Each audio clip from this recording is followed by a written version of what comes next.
Revolution and Counter-Revolution by Karl Marx and Friedrich Engels. Chapter 5 The Vienna Insurrection, November 12, 1851. On the 24th of January, 1848, Louis-Philippe was driven out of Paris and the French Republic was proclaimed.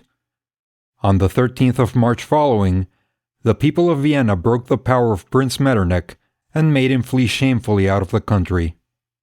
On the 18th of March, the people of Berlin rose in arms and after an obstinate struggle of 18 hours, had the satisfaction of seeing the king surrender himself into their hands.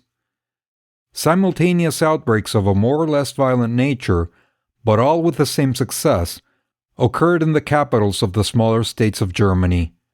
The German people, if they had not accomplished their first revolution, were at least fairly launched into the revolutionary career. As to the incidents of these various insurrections, we cannot enter here into the details of them.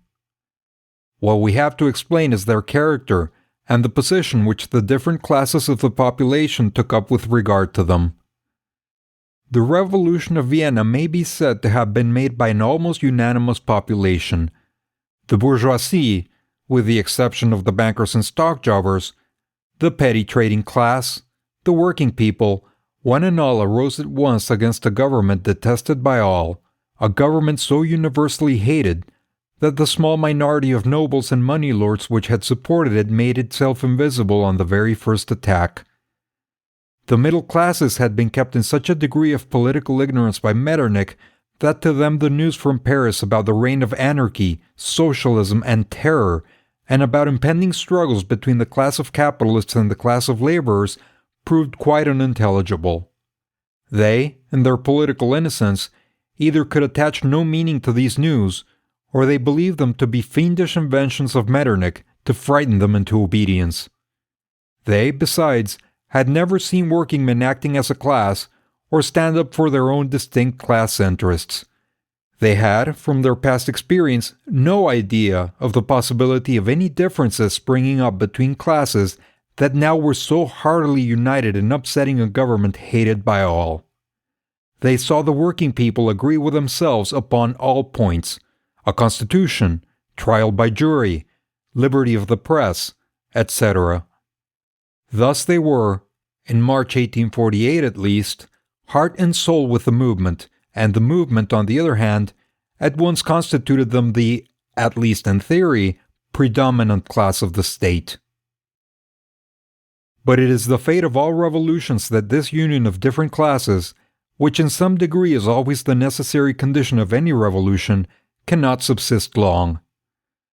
No sooner is the victory gained against the common enemy than the victors become divided among themselves into different camps and turn their weapons against each other.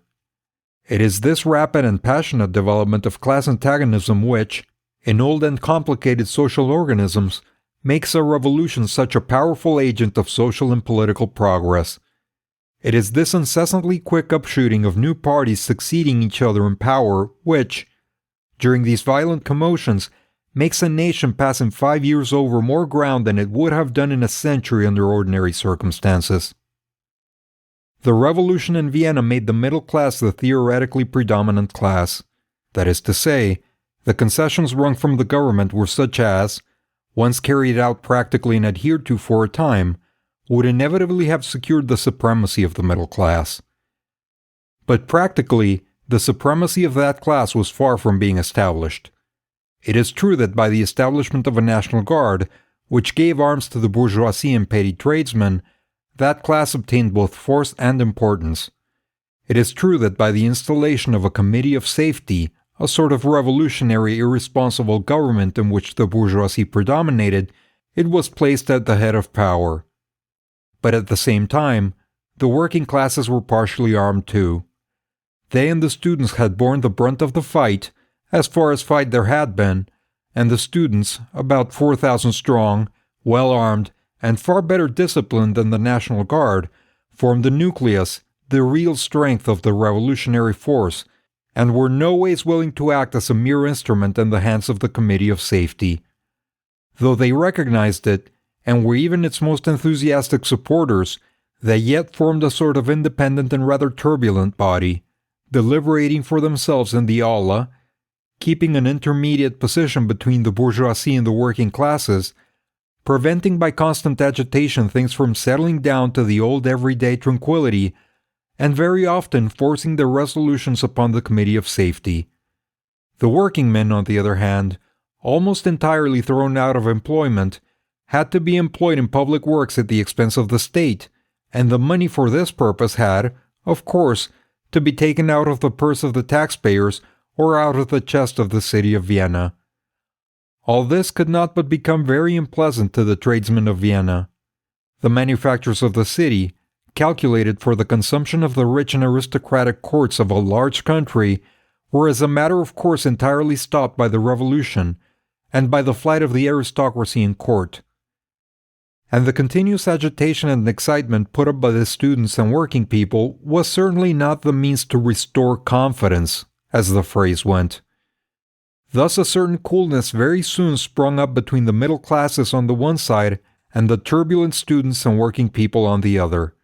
And if for a long time this coolness was not ripened into open hostility, it was because the ministry, and particularly the court, in their impatience to restore the old order of things, constantly justified the suspicions and the turbulent activity of the more revolutionary parties, and constantly made arise, even before the eyes of the middle classes, the specter of old Metternichian despotism.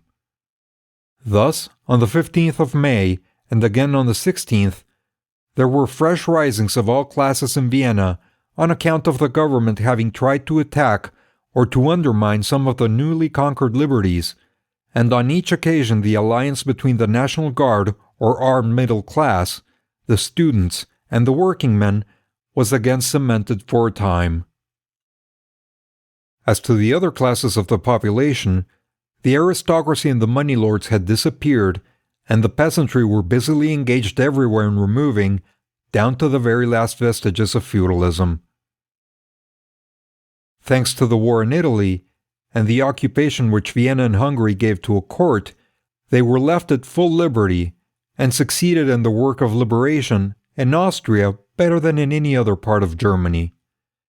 The Austrian Diet had very shortly after only to confirm the steps already practically taken by the peasantry, and whatever else the government of Prince Schwarzenberg may be enabled to restore, it will never have the power of re-establishing the feudal servitude of the peasantry.